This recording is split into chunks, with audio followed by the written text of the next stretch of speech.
রাত্রি শেষে দু চোখে ঘুম নামে।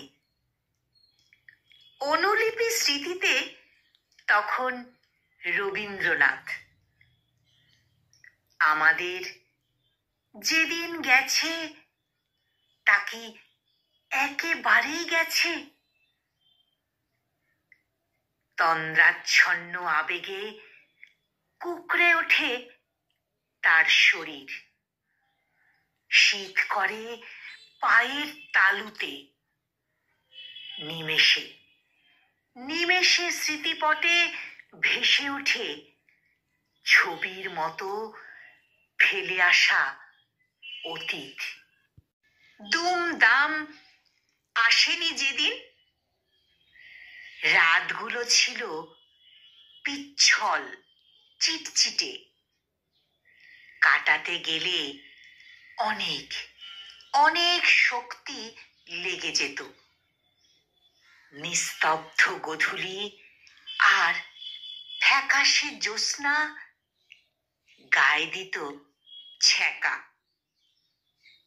ছিল সবই, কিন্তু অনুলিপির ধার করা জীবন যেন কাঁটা তারের বেড়ায় ঘেরা। শুধু বাক স্বাধীনতা, তাও আবার নিজের সাথে। প্রচন্ড কষ্টে অবশ হয়ে উঠত শরীর, গুলিয়ে উঠত গা।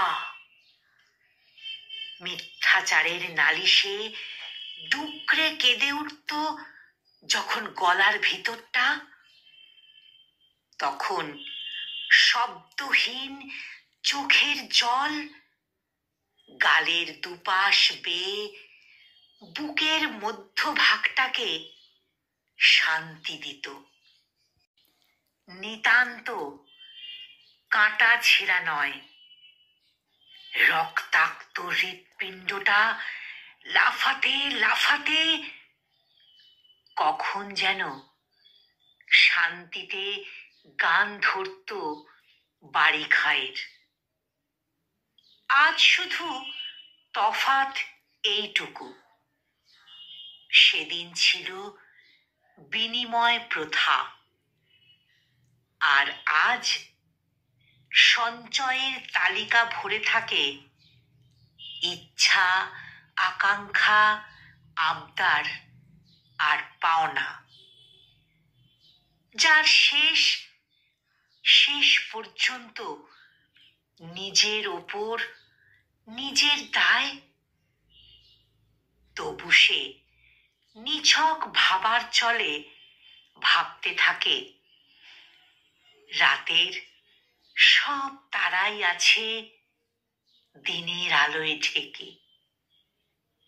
রাতের সব তারাই আছে দিনের আলোয় ঢেকে।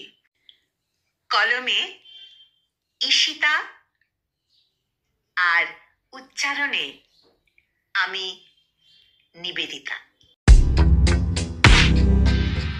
নমস্কার।